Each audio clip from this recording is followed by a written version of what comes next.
Welcome back to my channel, where I bring you the most terrifying stories from around the world. And tonight, we have a special treat for you. We're going to be sharing not one, but two spine-chilling horror stories that are guaranteed to leave you sleepless. So buckle up and prepare yourself, because this night is going to get real spooky. Our first story comes from a Reddit user. I was home alone at 16. It was my mom and dad's anniversary, so they had gone out for dinner and drinks with some friends. They told me to order pizza and watch a movie, and they would be home between midnight and 1 a month. I had no problem with this, as I often stayed up late anyways. My phone was fully charged, so I wasn't bored. I watched a few videos on YouTube, and I played some games on my console before I decided to get some food. After eating, I went back to watching more videos. Maybe an hour goes by, and I start to feel kind of sleepy. I lay down on my bed and continue watching videos on my phone. It was probably about 11:30 p.m. at this point. I remember thinking that I should probably sleep, but I just kept watching videos until I fell asleep. I wake up to what sounds like screams in the middle of the night. My heart starts racing, and I instantly regret laying down and fall into a panic. The screaming continues for what feels like hours. Then I start hearing footsteps near my room. I jump out of bed and look around. Nothing. Still shaking, I walk out of my room and into the hallway. I start to walk slowly down the stairs.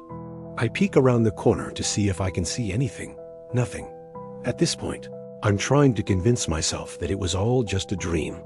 But then I start hearing rattling chains, dragging metal moans.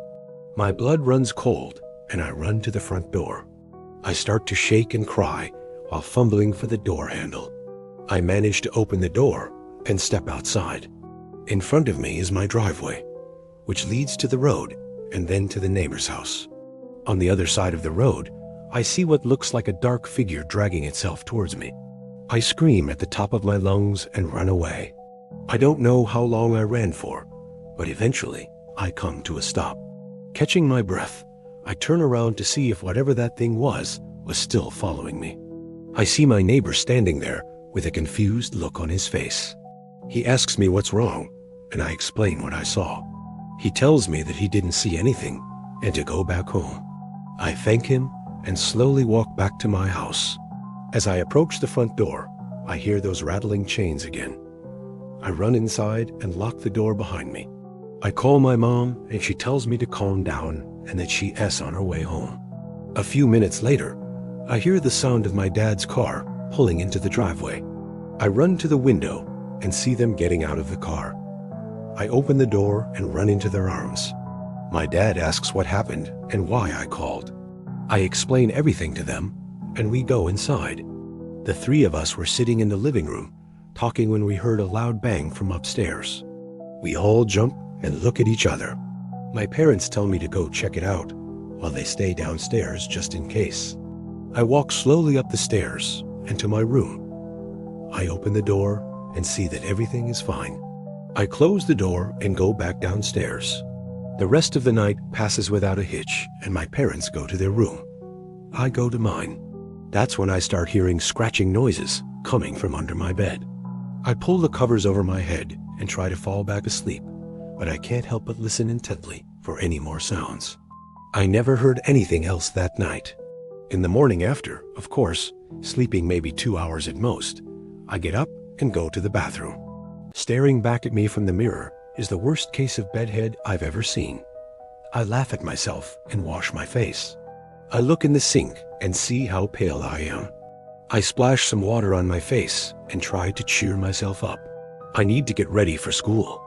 As I walk past my room, I decide to check under my bed to see if maybe a branch or something fell in there during the night. I pull back the curtains and look. There isn't anything under there. Relieved, I get dressed and head downstairs. I grab some cereal and milk and start eating.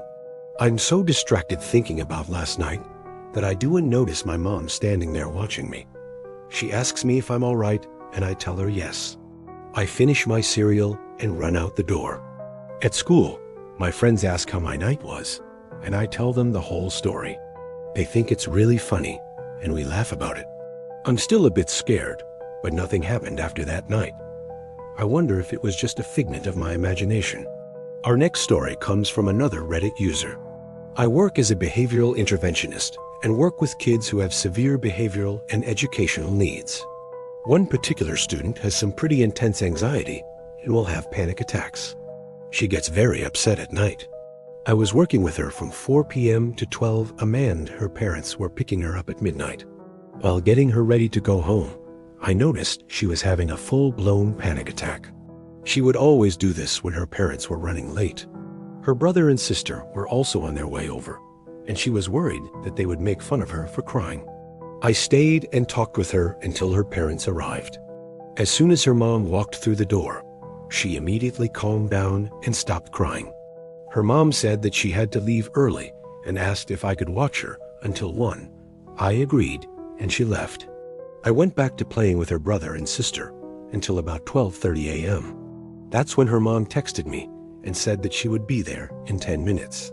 Her brother and sister had to leave at 12:45 a.m., so I was alone with this kiddo until 1:15 a.m. At 12:45 a.m., I heard what sounded like a blood-curdling scream. Like this girl screamed at the top of her lungs. I go to the bathroom and tell her to calm down. She tells me that she has to use the bathroom, and I walk with her. She throws up in the toilet and tells me that she's not feeling well. I sit with her for a few minutes until she's done. As I'm walking her back to her room, she starts hyperventilating again and says that she can't breathe. I sit with her until 1:15 a.m. when her mom finally arrives. When her mom walks through the door, she immediately stops struggling to breathe and calms down. I tell her mom what happened, and she thanks me and rushes her daughter to the car. I'm about to clock out when her dad walks up behind me and hands me an envelope. I open the envelope, and it's filled with cash. I tell him that I don't need this, and I hand it back to him. He insists that I take it and leaves. I take the money home. I live 45 minutes away from this kid's house, and I got a ride there from my mom. I wanted to take the bus home because I didn't want to make my mom drive back with me since it was so late. At 1 a.m., I hear a knock on my front door. I open it, and it's the girl that I babysat with her teddy bear in her hand. I ask her what she's doing here, and she tells me that she wants to play. I tell her that I'm not available right now, and she asks if she can come inside. I say no, and she starts knocking on my door and asking to come inside. I keep telling her no, and she won't leave. This continues until 2 a.m. when her mom shows up. She grabs her daughter and apologizes profusely. She explains that she forgot her keys and couldn't get into our house, and she didn't realize that I lived 45 minutes away. I tell her that it's okay, and she rushes her daughter to the car. That's when I noticed that the teddy bear that she was holding is covered in blood. I'm terrified and quickly shut and lock my door. I haven't slept since. Thank you so much for watching. Which story was your favorite? Let me know in the comments below. And as always, stay tuned for more content.